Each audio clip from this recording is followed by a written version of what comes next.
নানা রকম ঘটনার দিকে আমাদের মনোযোগ, তাই ঢাকা দক্ষিণ সিটি কর্পোরেশনকে ঘিরে যা হচ্ছে সেটার দিকে হয়তো খানিকটা মনোযোগ এখন কম, যদিও একসময় এটা খুবই মনোযোগের কেন্দ্রে পরিণত হয়েছিল।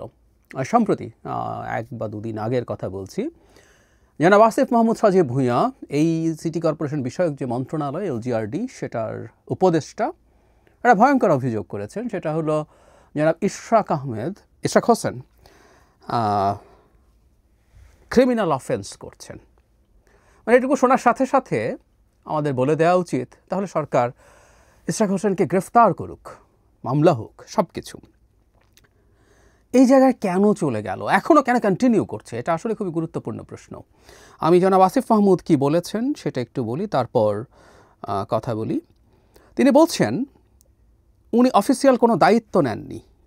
ওনার এটা বিবিসি বাংলাকে বলছেন, নেতাকর্মীদের নিয়ে গিয়ে নগর ভবনের মিলনায়তন অফিস দখল করেছেন। তবে নাগরিক সেবা বিঘ্নিত করা আরও বাড়লে অবশ্যই আমাদের বাধ্য হয়ে কোনো কঠোর ব্যবস্থায় যেতে হতে পারে বলে হুঁশিয়ারি উচ্চারণ করেছেন। এবং তার বিরুদ্ধে অভিযোগ হচ্ছে তিনি সরকারি কাজে বাধা দিচ্ছেন। এটা হলো তার অভিযোগ। এটা একটা ক্রিমিনাল অফেন্স হিসাবে আমাদের পেনাল কোডে আছে, সেটাই তার অভিযোগ।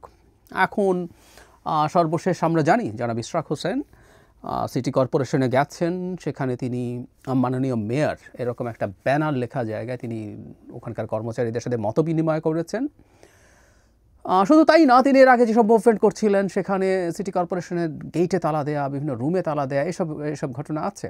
এবং জনাব আসিফ মাহমুদরা যদি মনে করেন যে তারা এরকম একটা কেস ফ্রেম করবেন, করতে পারেন, অন্তত প্রাথমিকভাবে সেটা তারা বলতেও পারেন। কিন্তু এই জায়গায় গেল কেন, এবং বিশেষ করে মানে এই জিনিসটা একটু সারপ্রাইজিং আমি বলবো যে প্রধান উপদেষ্টার সাথে জনাব তারেক রহমানের বৈঠকের পরও এটা কন্টিনিউ করছে। আমরা একটু পেছনে যাই এবং আমি এটা খুব দ্ব্যর্থহীন ভাষায় বলতে চাই, সেটা হলো ইশরাক হোসেনকে এই দায়িত্ব দিচ্ছে না সরকার নিজে এবং প্রধান উপদেষ্টা এটার অংশ। আমি রিপিট করছি, ইশরাক হোসেন যে দায়িত্ব পাবেন না, তাকে যে দায়িত্ব দেয়া হবে না, এটা প্রধান উপদেষ্টা সহ উপদেষ্টা পরিষদের সিদ্ধান্ত। এটা এককভাবে জনাব আসিফ মাহমুদ সজীব ভূঁইয়ার মনে হয়েছে বলে দিচ্ছি না, ব্যাপারটা এইরকম না। তিনি সামনে আছেন এবং তিনি অবশ্যই চান না। তিনি কেন চান না, নানান আলাপ আলোচনা আছে, আমি সেটাও একটু বলে নিতে চাই। খুব সম্প্রতি গতকালই সম্ভবত একটা অডিও রেকর্ড আমাদের সামনে এসছে, যেখানে গাজীপুরের মেয়র নিয়োগের জন্য, প্রশাসক নিয়োগের জন্য বিরাট অঙ্কের ঘুষ লেনদেনের আলাপ আছে। আমরা নিশ্চিতভাবে বলতে পারবো না, কিন্তু অভিযোগ আছে নানান রকম। এবং তারই এপিএসকে দুর্নীতির জন্য দুদক ডেকেছে, তার বিদেশ যাত্রা নিষিদ্ধ করেছে। এবং আমরা তখনই একটা কথা বলছিলাম, এপিএস টাকা খায়, এপিএস অসৎ, এপিএসের বিরুদ্ধে বহু টাকা দুর্নীতির অভিযোগ দীর্ঘদিন থেকে ছিল। কিন্তু তিনি যার এপিএস, তিনি একেবারে পুত পবিত্র, তার চরিত্র ফুলের মতো পবিত্র, এটা তো হওয়ার কথা না।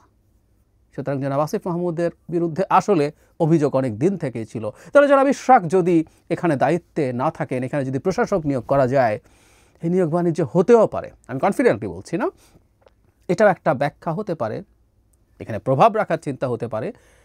কিন্তু যে কথাটা বলছিলাম, এটা আদতে প্রধান উপদেষ্টা সহ উপদেষ্টা পরিষদের সিদ্ধান্ত। কারণ দিনের পর দিন এটা নিয়ে সংকট চলছে। প্রাথমিকভাবে নগর ভবনের ওখানে গিয়ে জনাব ইশরাকের সমর্থকরা সেখানে বিক্ষোভ দেখাচ্ছিলেন, সেখানে একটু চাপ তৈরি করার জন্য তারা তালা দিচ্ছিলেন গেইটে, বিভিন্ন রুমে। তারপর 2-3 দিন তারা রাস্তা ব্লকও করেছিলেন। সো এই যে জনজীবনে যে দুর্ভোগের কথা বলা হয়, সব কিছু যখন হচ্ছে, এটা নিশ্চয়ই উপদেষ্টা পরিষদের মিটিংয়ে আলোচিত হয়েছে। আমরা নিশ্চয়ই জানি যখন উপদেষ্টা পরিষদ বসে তখন বিভিন্ন মন্ত্রণালয়ের গুরুত্বপূর্ণ সিদ্ধান্তগুলো, গুরুত্বপূর্ণ ইস্যুগুলো নিয়ে উপদেষ্টা পরিষদ কালেকটিভলি সিদ্ধান্ত নেওয়ার চেষ্টা করেন। তো সেই কাজ তো নিশ্চয়ই তারা করেছেন। সেই কাজ তারা যখন করতে যাচ্ছেন তখন খুব স্বাভাবিকভাবে ইস্যু এসেছিল। এবং জনাব আসিফ মাহমুদ সজীব ভূঁইয়া যদি এককভাবে কাজটা করে এবং সেটা যদি ঠিক বলে মনে না করে উপদেষ্টা পরিষদ, তাহলে তো খুব স্বাভাবিক কথা যে তাকে বলা হতো যে জনাব ইশরাককে শপথ দিয়ে দিন। কিন্তু সেটা তো হয়নি। তার মানে উপদেষ্টা পরিষদের পেছনে আছে। আবার একই সাথে জনাব ইশরাক যখন এটা করছেন, সেটা দলের সিদ্ধান্ত কতটা জানি না, কিন্তু দলের এন্ডোর্সমেন্ট আছে, দলের সমর্থন আছে। ওনার এটা যদি দল পছন্দ না করতো, তাকে নিশ্চয়ই দলের পক্ষ থেকে, দলের সর্বোচ্চ পর্যায়ে থেকে বার্তা দেওয়া হতো যে তুমি থেমে যাও, তুমি আর এটা কন্টিনিউ করো না। এখন না, আরও বেশ আগেই হতে পারতো সেটা। সুতরাং জনাব ইশরাক শুধুমাত্র তার সিদ্ধান্তে এটা করে বেড়াচ্ছেন তা না। আমি প্রথম যখন এটা হচ্ছিল, তখন আমি এটাকে আসলে একটা প্রক্সি ওয়ার বলছিলাম। এটা আসলে একটা শক্তি পরীক্ষার ক্ষেত্রে পরিণত করা হয়েছে। সরকার বিএনপির শক্তি দেখতে চাইছে, বিএনপিও সরকারকে চাপ দিয়ে তার দাবি অর্জন করতে পারে কিনা দেখতে চাইছিল। বাকি যা যা লিগ্যাল আলোচনা এগুলো একেবারে বাকওয়াজ, কারণ আমি ওই নিটিগ্রিটিতে যাচ্ছি না।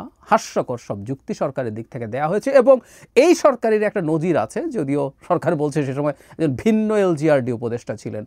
এলজিআরডির উপদেষ্টা যদি জনাব হাসান আরিফ, উনি মারা গেছেন, যদি ভিন্ন একজন থাকেন তার জন্য আইন ভিন্ন হবে, তা তো হতে পারে না। এবং তিনি যখন দিয়েছেন তার এই সিদ্ধান্তটাকে এই সরকার আপহোল্ড করা উচিত, অথবা আমি আবারও বলছি, যদি এটা বৈধ হয়ে থাকে তাহলে চিটাগংয়ের মেয়রের শপথ দেওয়াটাও অবৈধ এবং তাকেও যে কোনো সময় টার্মিনেট করা যায়। আমরা জানি সরকারের এক্সিকিউটিভ পাওয়ার আছে, তাহলে ওটা যদি ভুল সিদ্ধান্ত হয় এখনই চিটাগং মেয়রের পদ থেকে জনাব শাহাদাতকে সরিয়ে দেওয়া উচিত। তাদের পাপের এবং ভুলের প্রায়শ্চিত্ত করা উচিত। করবেন না কেন তারা, যদি জনাব হাসান আরিফ ভুল করে থাকেন? আর যদি হাসান আরিফ ঠিক করে থাকেন তাহলে জনাব ইশরাককে কেন শপথ দেওয়া হবে না? সর্বশেষ এমনকি যখন উচ্চ আদালত সর্বশেষ জানিয়ে দিল যে এই ক্ষেত্রে নির্বাচন কমিশনেরই সিদ্ধান্ত যেটা ছিল সেটাই এখতিয়ার সম্পূর্ণভাবে তারপর শপথ দেওয়া হয়নি। আসলে অপেক্ষা করা হচ্ছিল এই যে সিটি কর্পোরেশনের মেয়রের মেয়াদ সেটা পার হওয়ার জন্য, এবং সেটা যখন পার হয়েছে তখন কিন্তু জনাব আসিফ মাহমুদ বলছেন এখন আর কোনো সুযোগই নাই, কারণ এর মেয়াদই পার হয়ে গেছে। তাহলে এপ্রিলে যখন জনাব ইশরাক হোসেনকে শপথ দেওয়ার জন্য ট্রাইব্যুনাল বলেছে, ট্রাইব্যুনাল যখন প্রথম তাকে মেয়র বলছেন, নির্বাচন কমিশন যখন তার গেজেট প্রকাশ করেছে তখনও শপথ না দেওয়া হয়ে মামলা হয়েছিল। আমরা জানি এখন হাসিনার মতো কাউ জিজ্ঞেস করলে বলবে যে কোনো সংক্ষুব্ধ নাগরিক তো মামলা করতে পারেন। আমরা এটাও জানি হাসিনার সময় এরকম কিছু মামলা করানো হতো তাদের ডিজায়ার ফুলফিল করার জন্য। সো এই মামলাগুলো করানো হয়েছে আসলে এটাকে টেনে টেনে টেনে টেনে এই মেয়াদটা শেষ করার জন্য। খুব ভালোভাবে বুঝি। সুতরাং এই শয়তানিটাও সরকারের দিক থেকে হয়েছে, উপদেষ্টা সহ পুরো সরকারের মধ্যে ইনভলভড ছিলেন এবং শেষ পর্যন্ত এটা করেনি, এবং বিএনপিও তার জায়গা থেকে চাপ দিয়ে গেছে। এবং এটা সত্য, ওই সময় সরকারের সাথে বিএনপির এক ধরনের টেনশন গ্রো করছিল।